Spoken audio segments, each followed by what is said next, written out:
Cool. Give it another minute here. When people Yeah, come just let me in. know when you want me to start. Cool. Or you can even start if you want.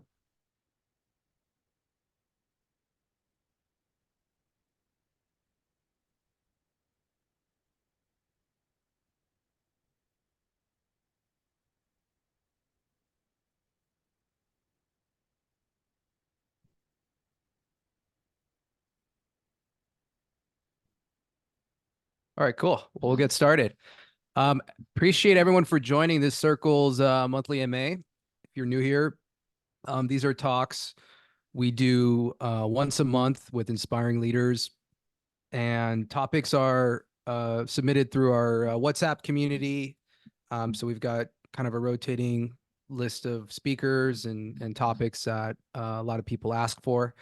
AI obviously is on everybody's mind, especially if you're running a creative services firm right now and trying to understand and navigate this kind of new world.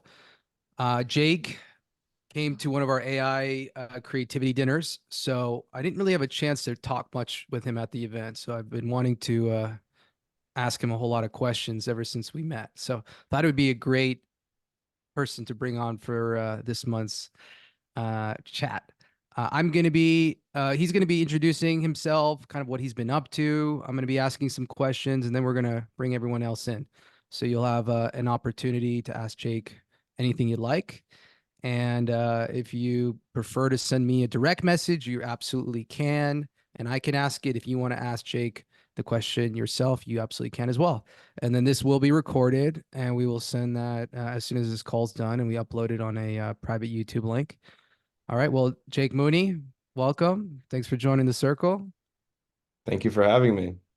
Hi everyone, nice to meet you. I'm new to the circle, so this is an exciting opportunity to start off with an AMA and that way try to get to know you guys a little bit.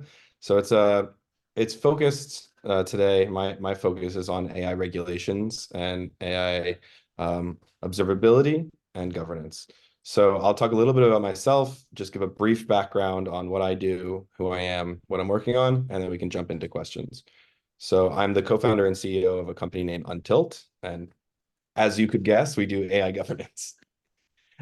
We can cover a long list of subjects, but I thought I'd just put some ideas here in case any of these jump out at you. So central concepts around AI governance, what does it mean? What do companies need to think about and put into place in different industries, especially different risk levels? What are the biggest challenges companies face? What is the intersection between ethics and governance, and where does it deviate?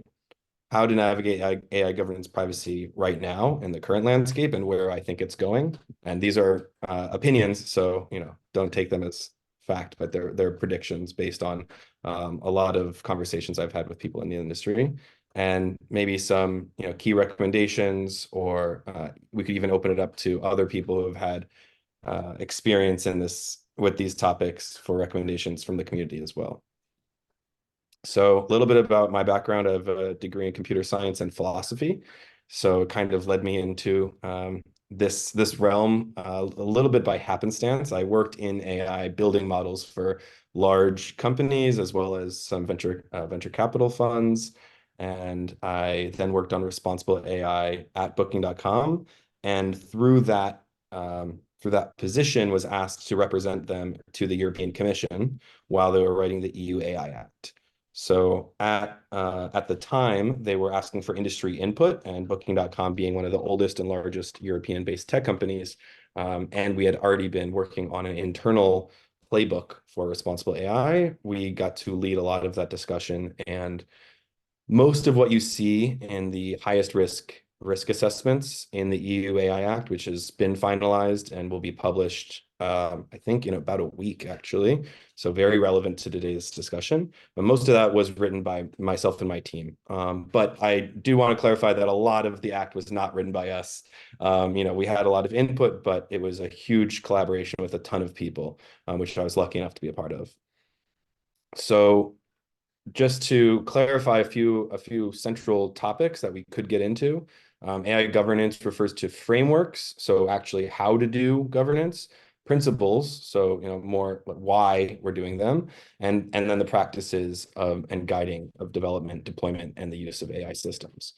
The aim is obviously, well, maybe not obviously, but to me, obviously to ensure responsible, ethical, and respectful AI.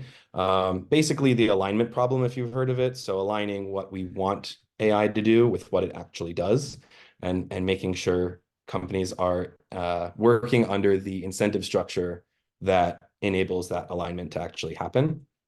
And the key considerations for privacy professionals who might be in the room, or people consider related to privacy, especially in the creative space, are the conduct and privacy impact assessment, which is a specific assessment given out by the EU AI Act.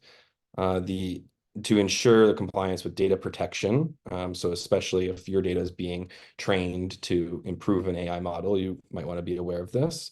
Uphold individual right to privacy, and then ensure transparency, explainability of AI systems so that we understand why they're doing what they do. There's a lot of challenges. We can get into those, but I'll just skip ahead to one of the main challenges, which is balancing between ethics and innovation, which is a topic that we've discussed in the EU Commission extensively. And I'm actually pretty proud of what they ended up coming up with, which is, I think, some pretty common sense regulations that enable technical innovation while still trying to protect against potential societal harm. And we can get into, what that looks like, how you can think about it, and anything else that's interesting to you. This is something that's pretty important to understand how the EU AI Act specifically works, as opposed to other regulations in other countries. But some other countries are seeing this as a model and potentially adopting it. So it's very, very interesting, I think, to look at. So this categorizes companies or use cases into 5 or 4 different use cases. It used to be 5.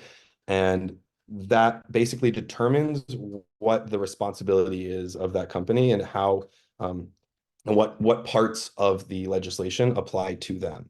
So at the lowest level, you have minimal risk, and you basically can ignore the EUA Act completely, ostensibly.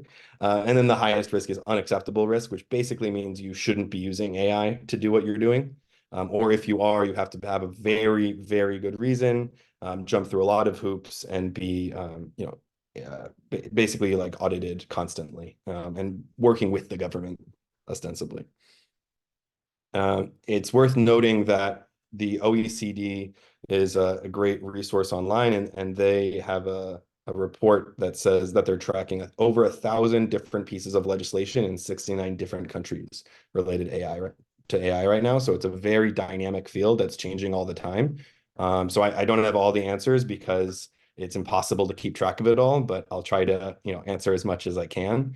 And it's a very complicated regulatory landscape, meaning depending on where the customers are and where the company is, whose jurisdiction is it under, and what do they actually have to do is a pretty big problem that people are trying to solve right now. The US regulators alone, there's a bunch of agencies that this applies to. These are just a few of them, and they are already gearing up and applying old laws to AI systems. And at Untilt, which is my company, just a quick plug, we're building guardrails to help enterprise companies detect and monitor problems in their AI systems, basically making sure AI is behaving. Specifically, we're focused on bias detection and finding biases that are going on that other people can't detect. And we're focusing on the financial services space, but we're industry agnostic at heart. And that's it. So I'm going to open it back up to Ben, and we can jump into questions. Awesome. Thanks for sharing that. Yeah, for sure. Yeah, I mean, the first question I have is, how did the EU AI committee come about, and how does one get selected to participate? Yeah, so that's a good question. It was the EU Commission that put together the committee. This was in the wake of GDPR. So I think the same people that were very worried about privacy and protecting European citizens from misuse of their personal data saw the potential that AI had for for potential societal harm, and also obviously that there was great potential benefit. Mm, So there was also a lot of flack that they got with GDPR, with slowing down innovation and putting unnecessary restrictions on a lot of companies, especially startups that maybe couldn't would have harder time complying and competing with larger companies. So they really needed to, from what I was told, they really wanted to focus on industry input and focus a lot less on like preaching from a cloud, decreeing what the laws are going to be. So they reached out to Booking.com mm, as the largest and oldest European tech companies, got it. and asked Booking, not me specifically, but Booking to send representatives. And I was selected to be one of those representatives because of my AI background and mixed with my philosophical background. So I could think of the implications of what we're talking about, as well as the technical, how do we, how are we going to actually require these things of companies? Hmm. And has any of this served as a blueprint for the US or policymakers here? In Or I should say discussion, there. yeah, in discussions, it's brought up a lot. I think, you know, because it has still been going through the validation process in Europe and is only actually going to be signed into law next week, I think they can't really look at what the effect of it is, Hmm. right? So they can only look at it for ideas. And I know IBM is really championing the whole Hmm.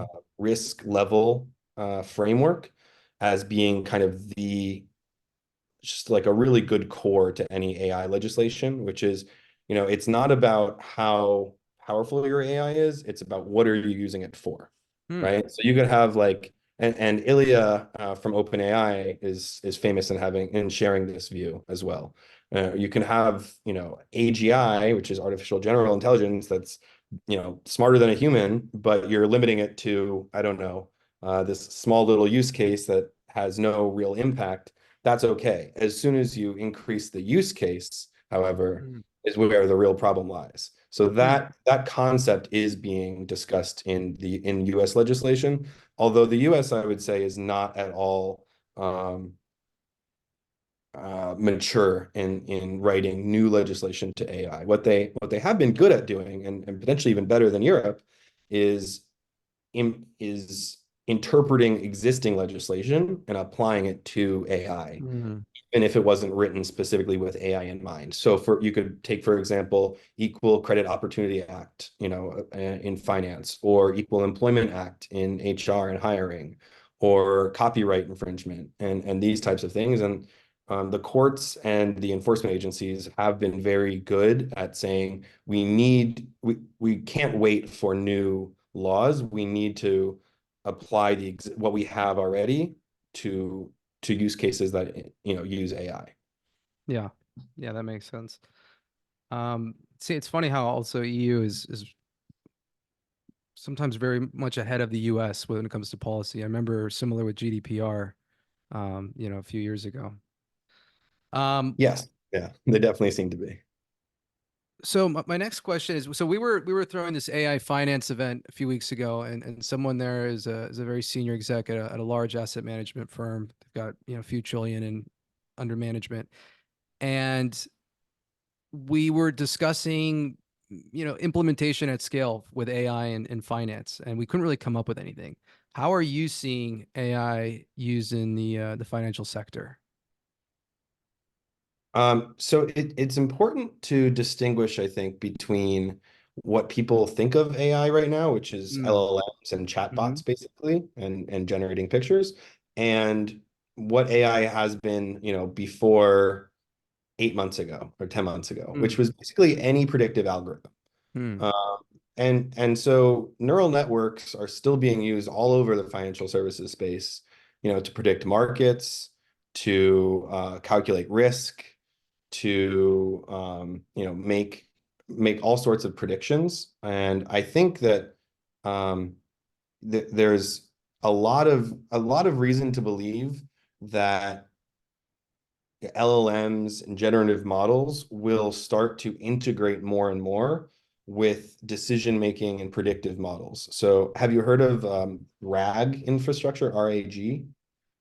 I have not. No. It stands for retrieval augmented generation. Yeah, generation. And basically what it means is you can think of ChatGPT, you know, deciding, oh, in this section of my answer, I actually should reach out to some other model that isn't me, that isn't just guessing which word to put in place here next, and actually ask like a real question, like a math question, or go search the internet, or make a prediction with these inputs. And then that other model that isn't a generative model, but is a classic predictive model, will come back with an answer that then you as a user will see as one answer. It'll just be in that answer. And I think that that's somewhere where financial services will start to get a lot of use, is when they can actually ask real hardcore statistical questions, predictive questions from LLMs, and actually trust the results, which they can't do yet. But Mhm. a lot of work being done to this in So this like direction. I talked to a lot of tech recruiting friends and they're swamped with fulfilling AI job roles and requests for startups. Where are these AI resources being deployed? Is it on the LLMs? Is it on other automation? It's a lot about integration and, Hmm. and building LLMs, especially retraining or fine-tuning LLMs to your data, to your company's data, because in order to get a lot of use, this is what I've seen, at least in my experience, right? So this is kind of anecdotal. It's not based on like a study I've done. But I've gone to a lot of meetings with CISOs, CTOs, and people implementing this stuff. And one of the biggest problems they have are one, making sure the people who are accessing information have the authority to access that information. So like knowledge of roles and segmentation of privacy within the company itself too. And then the reliability of the information, and actually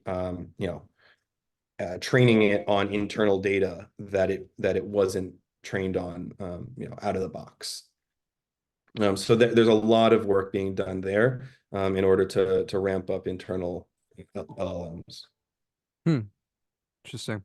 Yeah. So you alluded to this in one of your slides, but I'd love to go a little deeper. In your opinion, what are the most pressing ethical challenges posed by AI, and how are they being addressed, Hmm. Or how are they not being addressed? or are they not being addressed? So I mean, one of the reasons why we decided to tackle bias is because I think, well, a few reasons.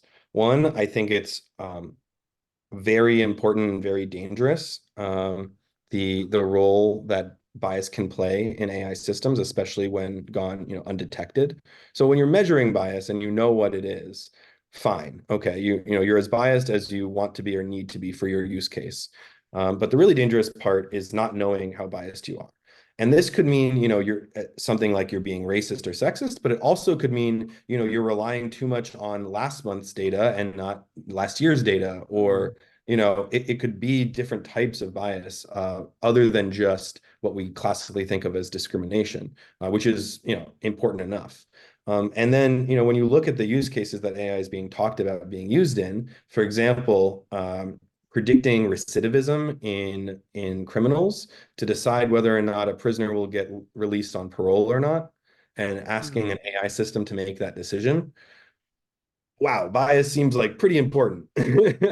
And especially when, I mentioned explainability, but the problem is a lot of people, in the field and especially outside of the field, think explainability is the end all be all solution to fixing the ethics problem. As long as we understand what basically explainability is, why is the model making the decision it's making or the prediction it's making, right? Being able to explain that.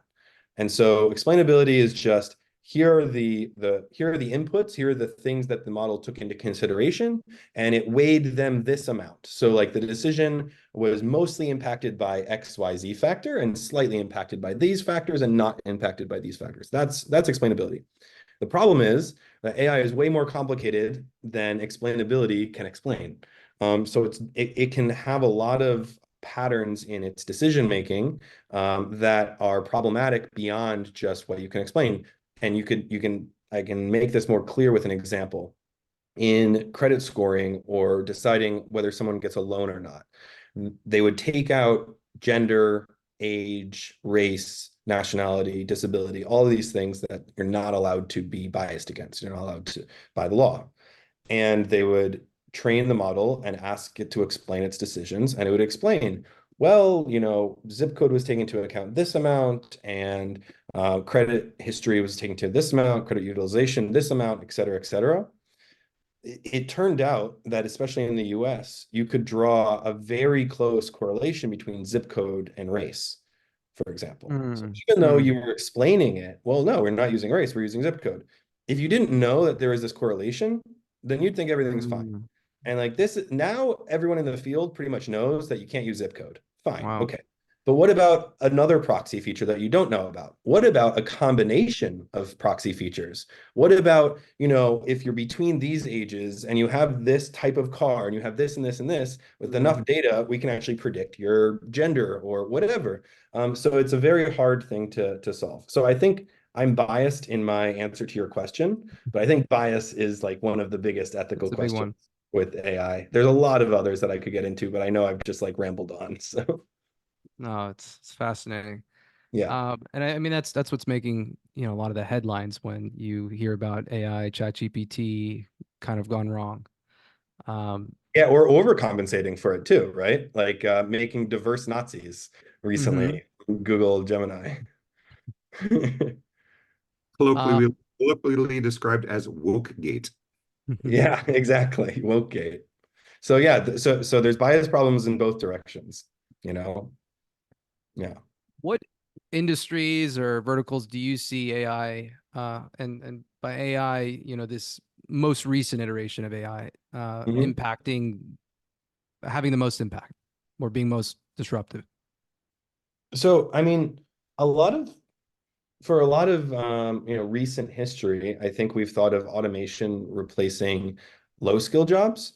Hmm. It seems to me that actually AI is first going to replace or at least augment high skilled labor more quickly, Mm, especially knowledge based labor or work. So legal work, accounting. Um, I think a lot of potential, there's something to be said about artistic work, but at the same time, a lot of what goes into art is the story of the artist and the provenance. So I think that's like a much more controversial area industry to say that AI is going to take over or augment. I mean, it's definitely going to help artists, but to say that it's going to take away jobs from artists, I think is like more complicated than most people like to admit. Um, and I think it's not going to be that it's going to take away or it's going to get rid of lawyers. What it's going to do is make it so that lawyers who don't use AI are going to fall behind lawyers who mm, do. And probably you won't need as many paralegals, for example, right. a lot of other things like that. But high skilled, high knowledge based uh, work is going to be the first to be replaced, I think. Yeah. No, I mean, I feel the same, especially with artists and creators, the ability to augment and create way more output than Yes. sort of take away their job. Um, let's open it up for questions. Please introduce yourself. We should all kind of do a round of intros since we've got a smaller group today. So you don't have to ask a question if you don't want to. But why don't we go ahead and just introduce yourself, your name, where do you live, what do you do, and how are you interacting and using AI today? I've got Trace in my screen as first, so I'll have you go. Hey, I Ask had your a questions. question. Hi, I'm Trace. I wish I'd known about this a couple weeks ago. We had I teach AI and ML to some non-technical tech leader master students at Columbia, which is my main involvement right now. I also, as a recovering software engineer and current occasional product manager, have a workshop and a talk around using AI tooling to go beyond autocomplete to help throughout the SDLC and definitions of ready and done, and just helping engineers with the process as well as with rote things like security, over observability, platform compliance, and other things that you're trying to shift left. So that's what I do in my day job, and help with go to market with several studios of the type that Ben has helped in the circle. And my question specifically was around what you were just talking just now. Like, we all want to know if our jobs are being replaced, or if so, how, or if it may already have been replaced, and I just don't even really know it yet.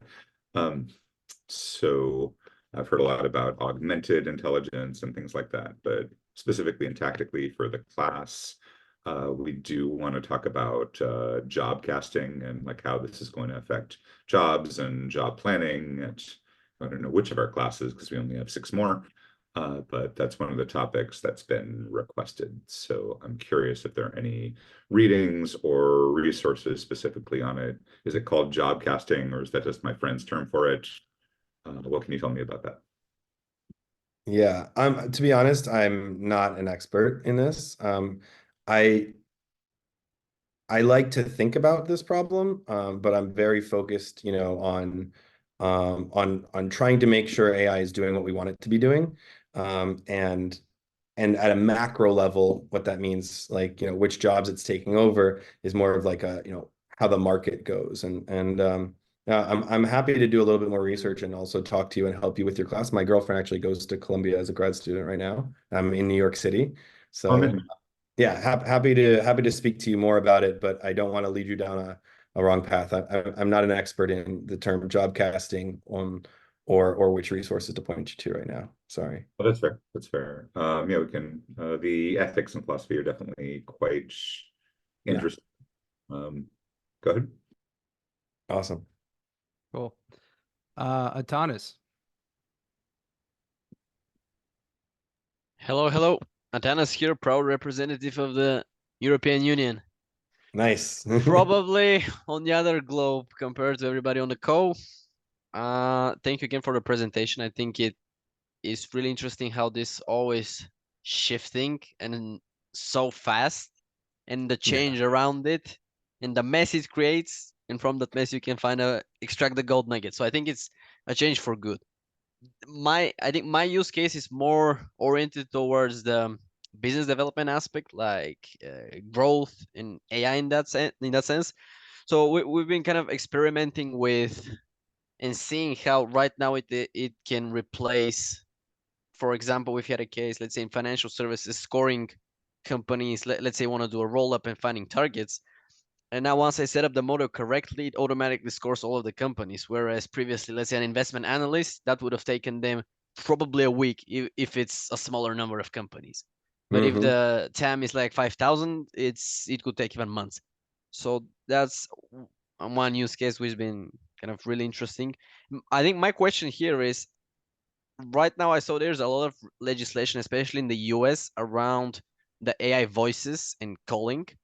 And I'm aware that there are kind of tools which are a bit in the gray area of, let's say, using AI to leave a personalized voicemail, which I know is killer for prospecting, but I also want to make sure that everything is kind of legal. So if you have any input on that, I would really love to for you to share on that end. From what perspective, like what are you allowed to get away with?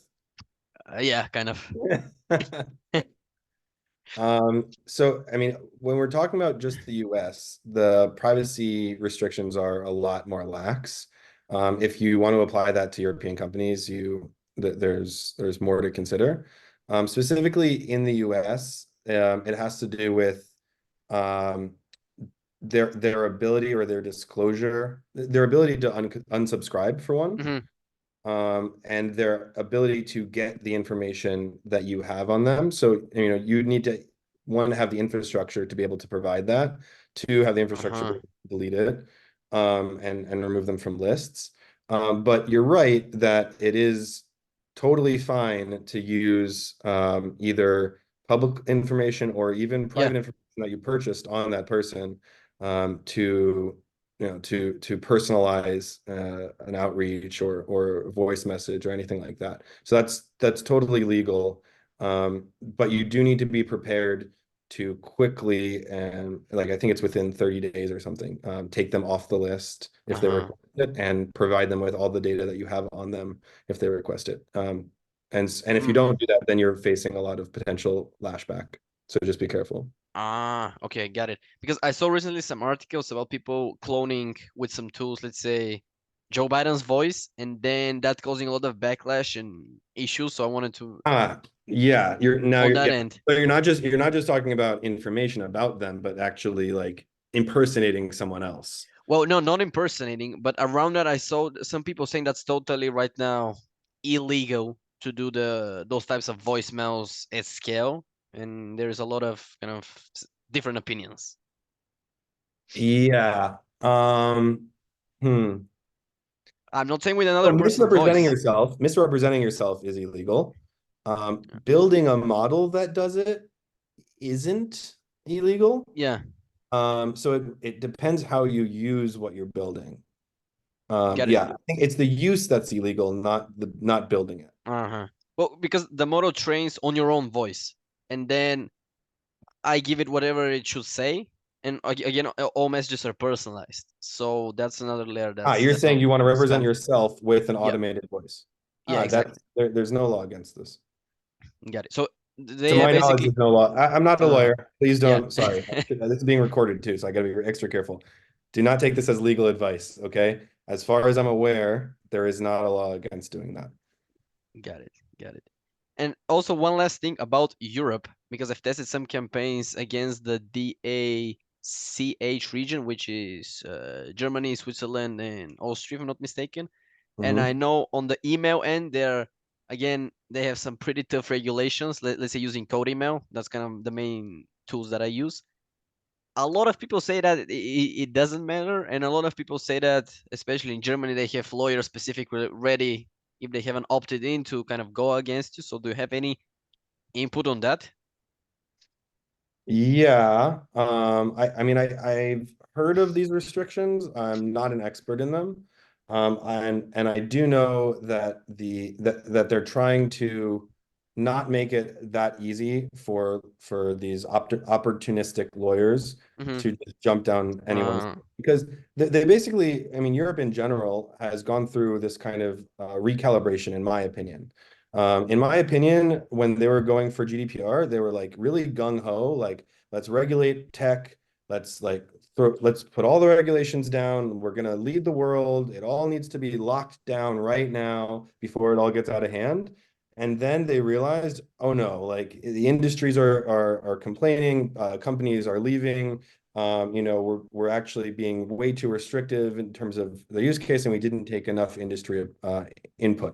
So now there's like a recalibration mm-hmm. for internally in Europe, where they don't want to be as restrictive, and they want to be as they still want to be very responsible. They're still much more restrictive than the U.S., but they don't want to be seen as like regulation hungry.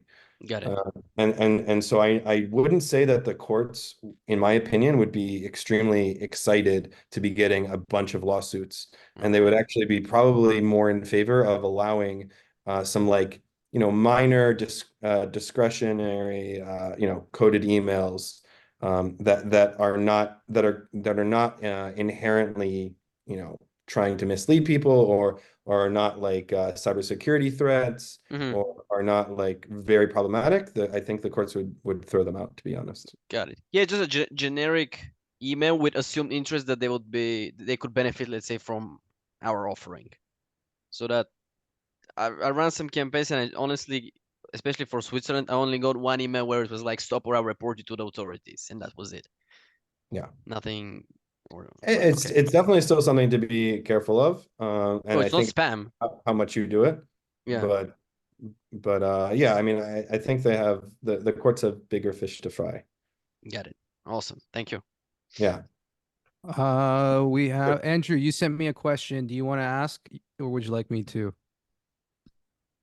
Finding the unmute button. Hello, Jake. Thanks for this so far. This has been a pleasure.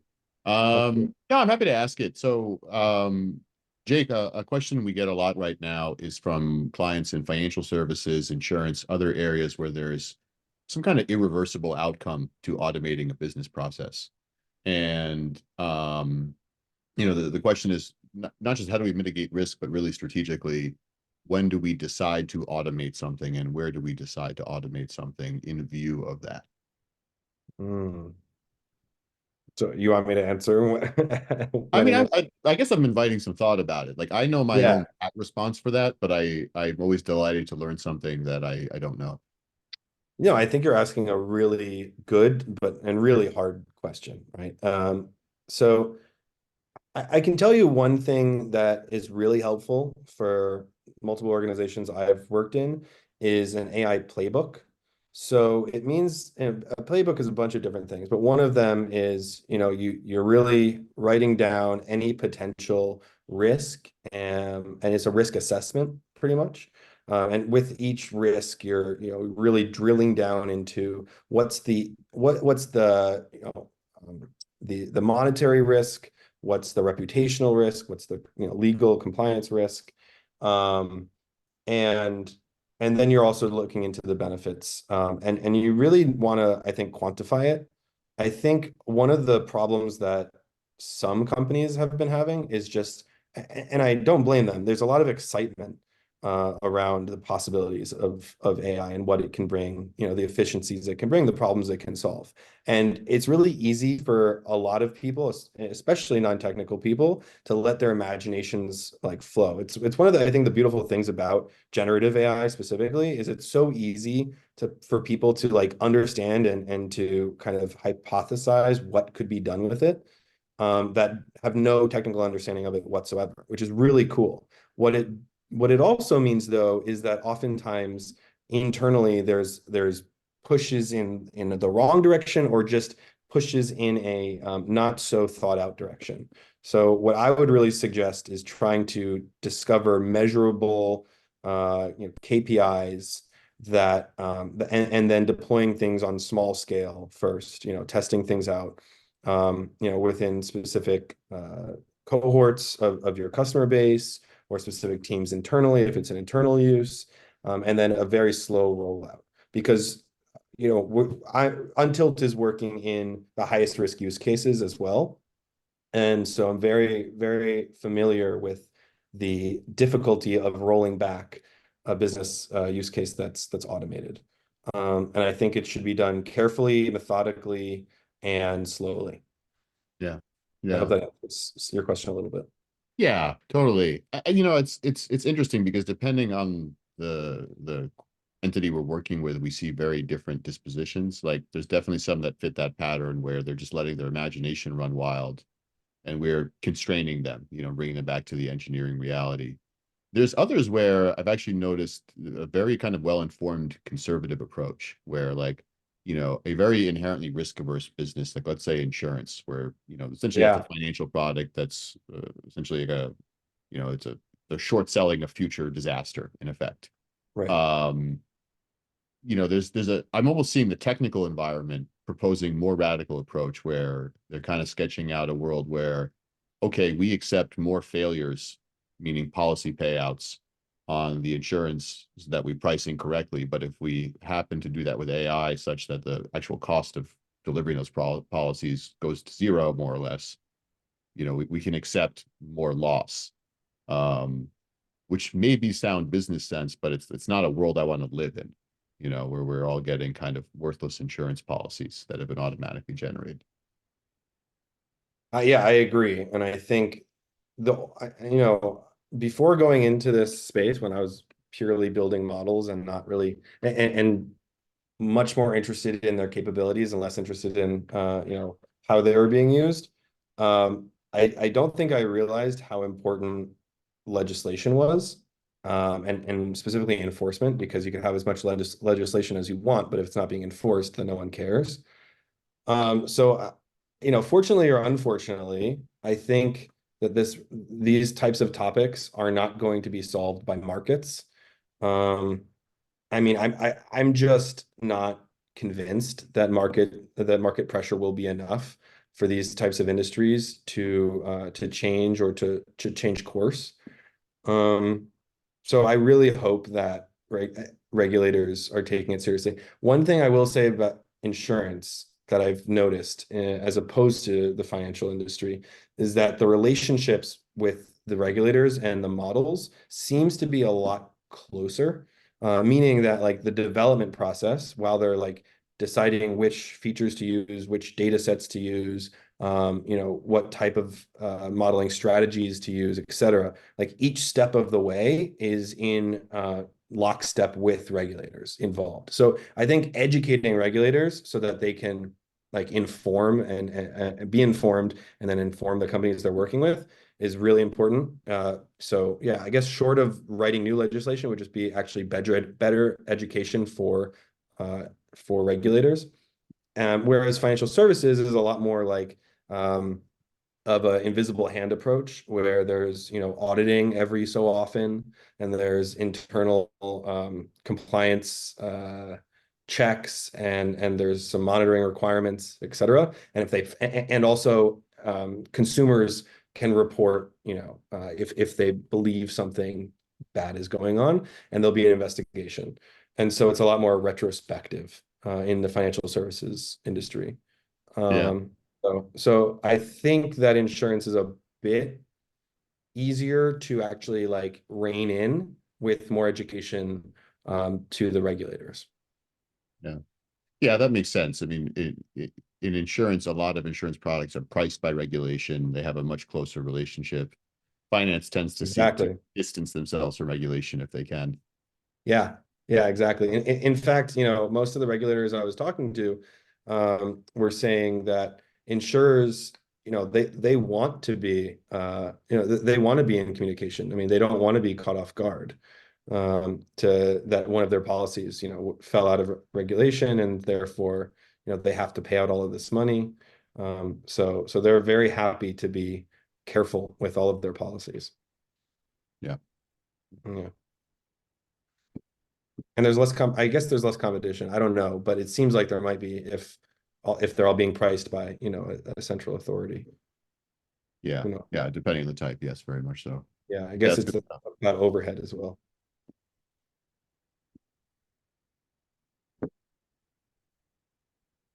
All right. What industry are you in, Andrew? Hmm? What industry did you say you were in?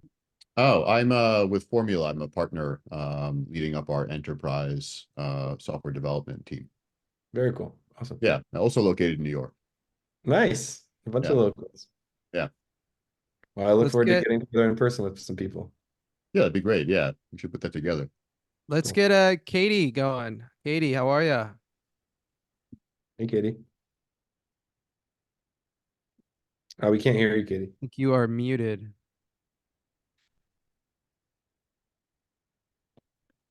Sorry, was that for me? That was you, We yeah. can hear you now. Sorry. Oh, no worries. Sorry, I was taking a call in the other room. Could you tell me what we're doing right now? Yeah, Oh, all we are good. just brief intro. Who you are, what do you do, how do you interact with AI? And if you have a question for Jake, you absolutely can ask, but you do not have Yeah. to. Yeah, thanks so much, Katie Loeb. I am a investor, entrepreneur, content creator, specifically around female founders. Also in the process of building a tremendous amount of content for my family's Venture Studio Summit, which is taking place in June in Southampton, New York. It's called Uncharted. Would love to include each of you to come join. Really designing content for entrepreneurs and founders, trying to help them, articulate this very nuanced experience of being an entrepreneur, and give them the opportunity to connect and grow with each other. That's everything for me. I don't typically interact with AI, certainly not right now. Used to be in working in digital advertising, so I had a lot of AI touch points then. But super curious about how you anticipate artificial intelligence and how that's going to interact with humans in the future. Like, what are the best most humanistic ways that we can expect AI to help support and advance us, rather than, the existential threat of it all. So, I mean, personally, thank you very much. Sounds like you're doing some very interesting stuff. And that summit that you're hosting sounds really exciting. Also, I love the Hamptons, so I'm joined. all right, I'll take you up on it. Yeah, And where's my invite? she Ben, said I all of connected us. you to Noah many times. All right, I may have dropped the ball on that. I'll double That's all check. right. He dropped the ball too. Thomas, you're gonna have to come over from Europe for that. Yeah, I think it looks I great. need a green card. If someone can ship one for me. We'll figure it. Yeah, we'll figure It's it the out. I know Hamptons in June. It's just vacation. Just come. That works as well. Why not? Yeah, you can't say no to that. I think like personally, one of the things I'm most excited about is, I mean, I don't know if you've seen this study, and I forget what it's called, but I can send it to the group afterwards. And it's about one of no matter what your learning type is, there's only one thing that has been proven across, a huge population to greatly improve test scores and performance in schools, and that's individualized tutoring. And that's something that's been really restrictive for people without the means to access individual tutoring. I think one of the things that's most exciting from an education perspective is this future where we're, learning a new subject by asking questions and having a back and forth dialogue with this, artificial agent that's able to analyze a new idea that we have, a new paper that we've written, give us personalized feedback. And then we can go deep and explore and ask, well, what else does this apply to? Or have the AI trained to bring up related topics, and basically bring the idea, this like 6,000-year-old idea or however long, of individualized tutoring. I mean, back in the Platonic times with Aristotle and Socrates and these schools of thought, where you have like a mentor and mentee, and actually grow your education, or at least augment your education in a way that's personalized to you and the way that you learn, is one of the things I'm most excited about personally with AI. You have a question over there, Trace? No, just concurring. Like we had our students read Neil Stephenson's The Diamond Age with the subtitles called The Young Lady's Illustrated Primer, which is one of these AIs, which was written in 1996. So prophetic as usually is, but now with things like called like Conmigo, and we assigned our students to try it, to experience it. We weren't able to provide an individualized education with our AI class just yet, but that's something I'd really love to see or help create. Yeah, and it's right around the corner. I mean, the capability is definitely there. It's very cool. Yeah, We have one. Sorry, go ahead. No, go for it. I was just going to ask Katie, with the founders that you work with, is there any trends that you see with how they're using AI, or problems that they're having while they're trying to use AI? It's really sort of, it's industry focused. A lot of the founders that I work with have sort of this like supporting tech element. It's not the main product. Mhm.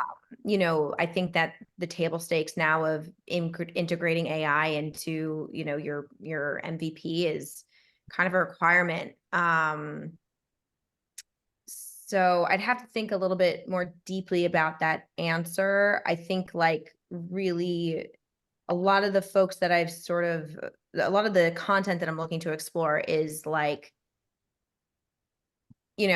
last year the question was more around like the existential threat of AI. Not only is it going to replace us in the workforce, but like, are we going to like go to sleep one night and like not wake up the next morning because it's like murdered us in our sleep? But I think that that's like not really the question anymore. It's really more about, how can we embrace AI to create, like this superhuman power, because there are certain things, obviously there's a tremendous amount that AI can do, but without, having the additional, I guess, like discernment of, the human, knowledge base,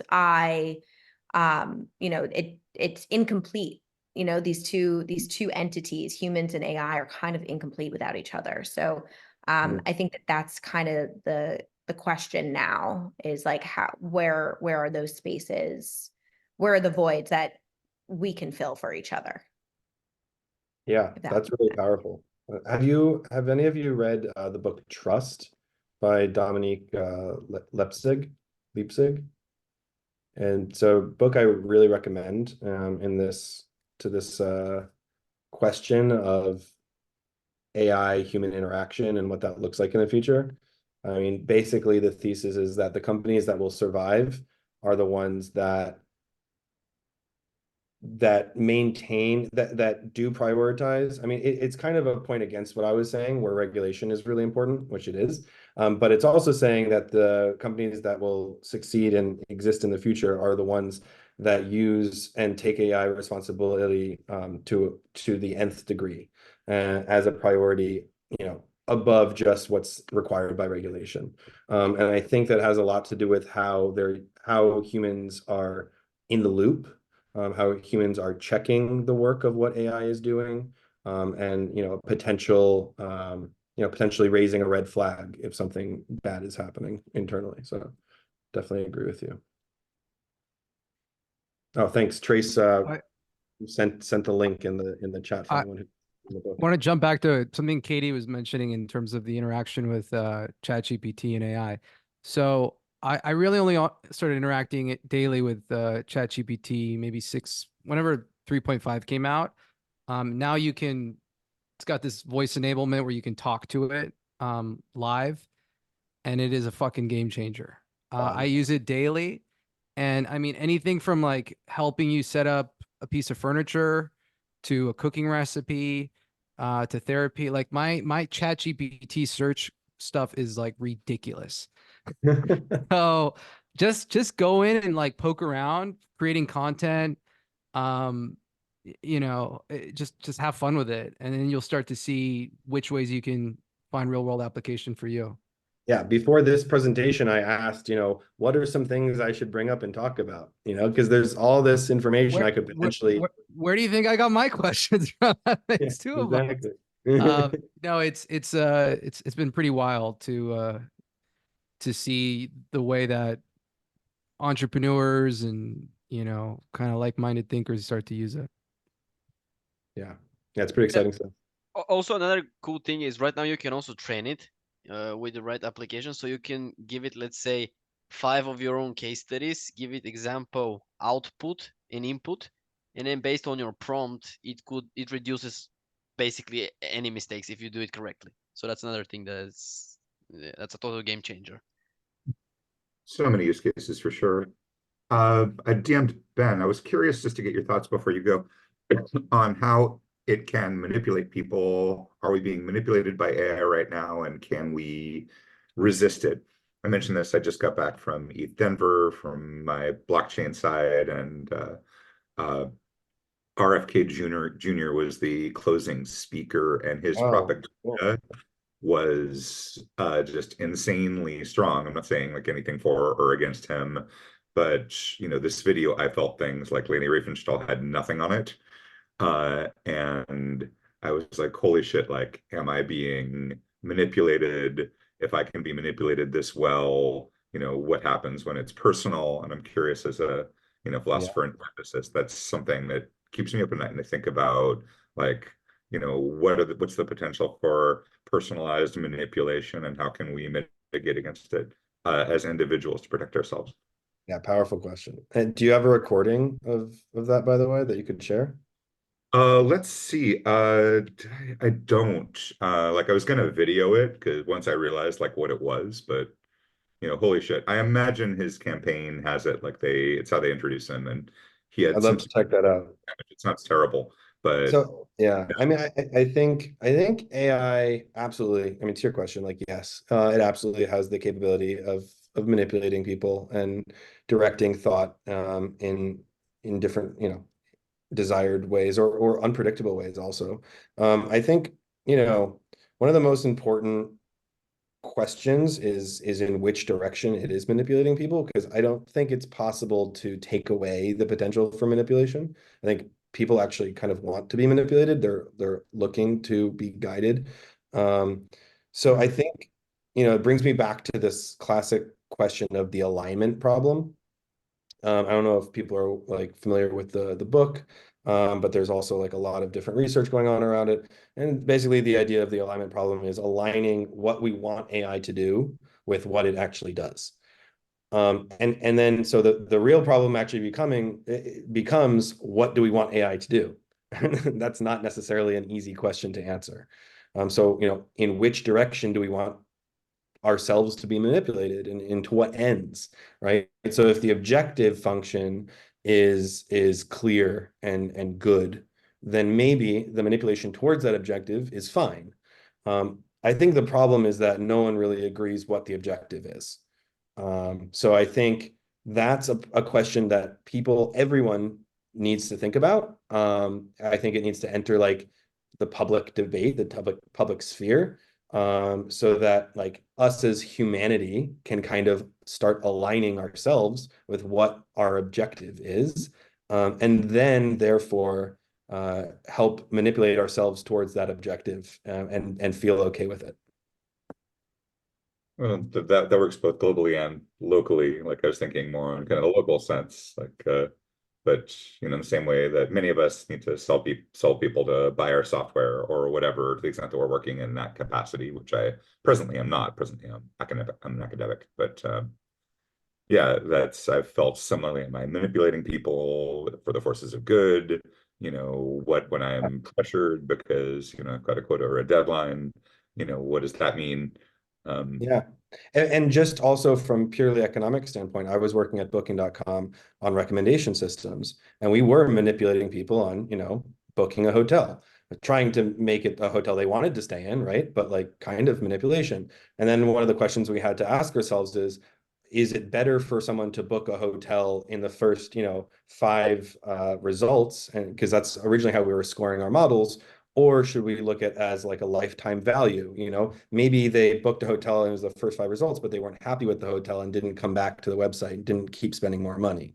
Or, maybe they felt pressured into it and were, tricked and had a bad user experience and stopped spending more money. Or if they had scrolled down, there was a more expensive hotel that they actually wanted that we should have, allowed them to get to instead of manipulating them with deals to try to get them to book the first 5. So I think you're right. It's not just about, what are our objectives as humanity, but yeah, even in your daily life, like what is the objective of what you're trying to do? Ben, time check. Yeah, looks like we're out of time. Yeah, we are. This was really fun. Thank you so much for coming on today's session, Jake. We will, I think you're in the chat, so if you want to post slides or any resources, please feel free to share anything relevant from today's discussion with the group. We'll get this uploaded. We'll drop the recording in the chat, and we'll see you all next time. Sounds good. Thank you Thanks for so bringing much such for great questions. conversation, everyone. Thank you, Jake. Thank you a Thanks, lot. Jake. Thank you. Have a good one. Thanks, everyone. Bye bye.